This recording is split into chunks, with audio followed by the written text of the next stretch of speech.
નમસ્તે દર્શક, ફૂલછાપ ડિજિટલમાં ફરી એકવાર આપનું સ્વાગત છે.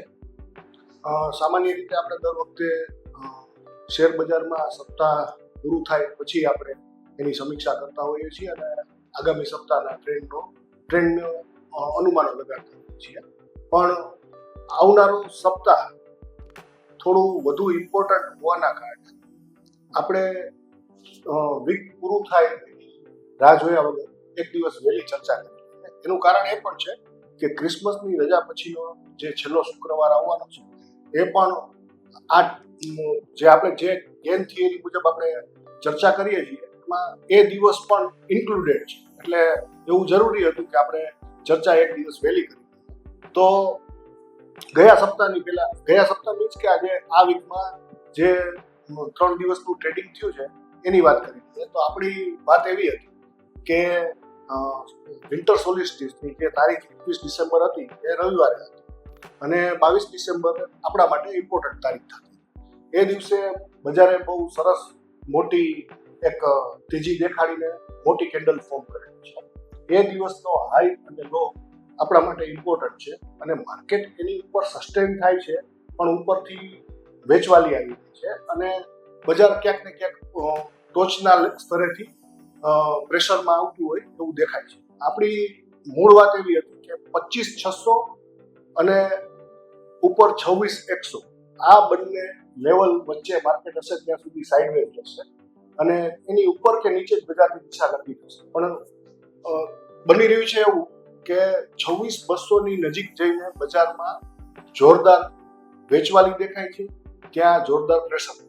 તો હવે આ સંજોગોમાં આવનારું વીક અને આ વીકનો છેલ્લો શુક્રવાર કેવી રીતે બજારમાં પરફોર્મ થઈ શકે એની વાત કરીએ. તો એક ટાઈમ સાયકલ જે મંથલી છે પણ એવી છે જેમાં સામાન્ય રીતે બજારમાં એકાદો દિવસ ઘટાડો જોવા મળે છે અને એ ઘટાડો નોંધપાત્ર છે. અને આવા ક્રુશિયલ જે 4-5 દિવસ છે એ દિવસની તારીખ છે 24 ડિસેમ્બરથી 29 ડિસેમ્બર.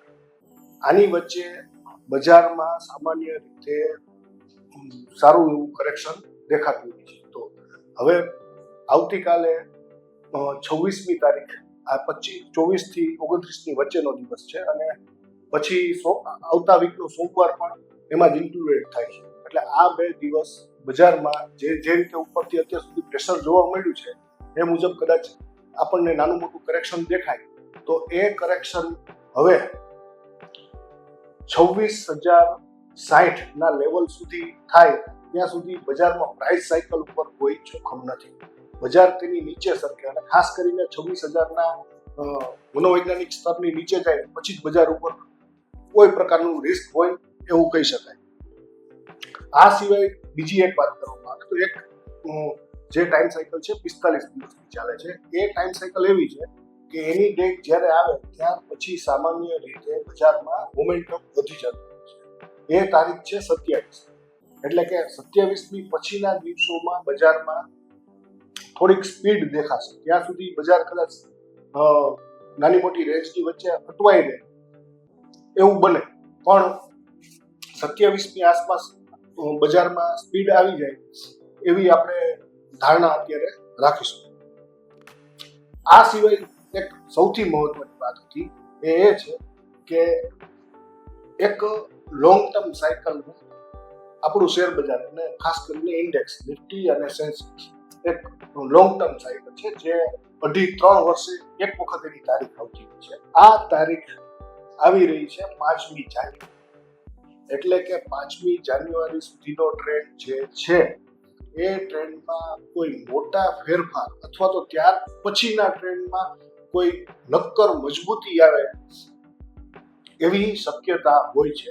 તો જેવી રીતે 21મી ડિસેમ્બર ઇમ્પોર્ટન્ટ તારીખ હતી એ યરલી હતી, એવી જ રીતે 5મી તારીખ છે એ મલ્ટી યર ડેટ છે.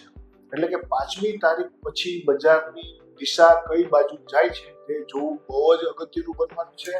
5મી તારીખનો ટ્રેડિંગના જે રેન્જ હશે એનો હાઈ અને લો ખૂબ જ ઇમ્પોર્ટન્ટ બનવાનો છે. એ દિવસની ટ્રેડિંગ રેન્જ આપણે આપણા ચાર્ટ ઉપર અચૂક માર્ક કરીને રાખવી જોઈએ. બજાર જ્યાં સુધી એની ઉપર રહેશે ત્યાં સુધી બજારમાં તેજી દેખાશે. બજાર એની નીચે સરકશે એટલે બજારમાં મોટા કરેક્શનની પણ શક્યતા ત્યાર પછી ઊભી થઈ જાય છે.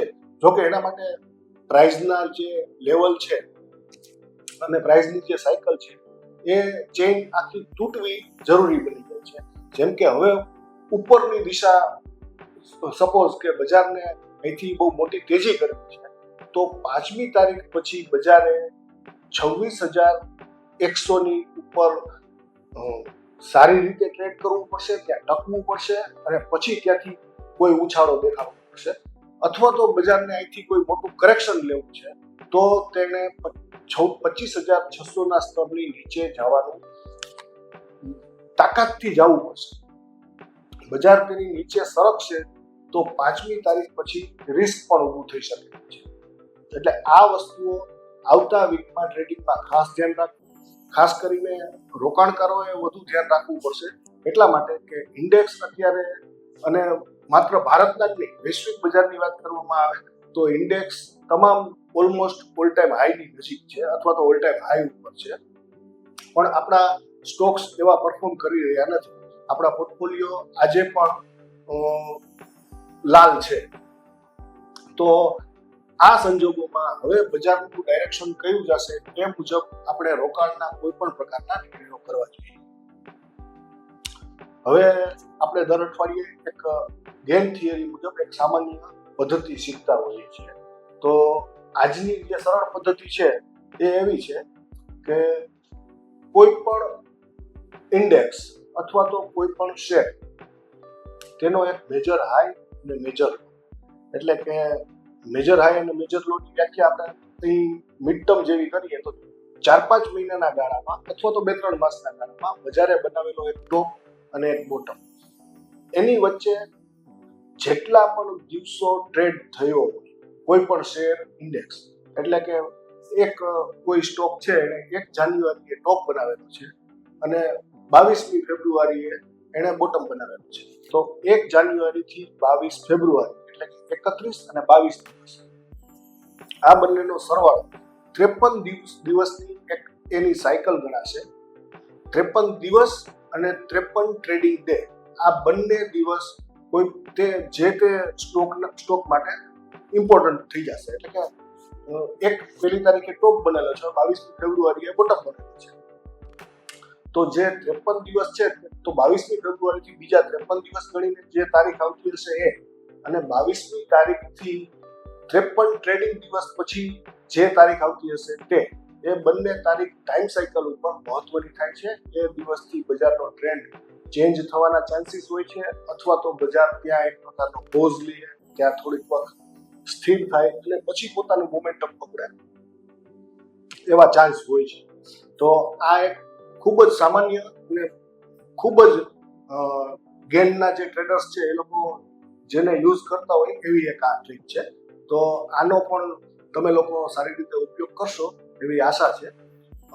ફૂલછાપના ડિજિટલ આ પોડકાસ્ટમાં અને શેર બજારની સમીક્ષા માટે આગામી સપ્તાહે આપણે ફરી એકવાર મળશું. અને ત્યાં સુધી અમારી ચેનલ ઉપર આવા જ કાર્યક્રમ જે માહિતીસભર છે, આ સિવાય નિયમિત રીતે અમે સમાચાર આપીએ છીએ. તો એના માટે અમારી channel Phulchhab digital like, share અને સબસ્ક્રાઇબ કરજો. આભાર.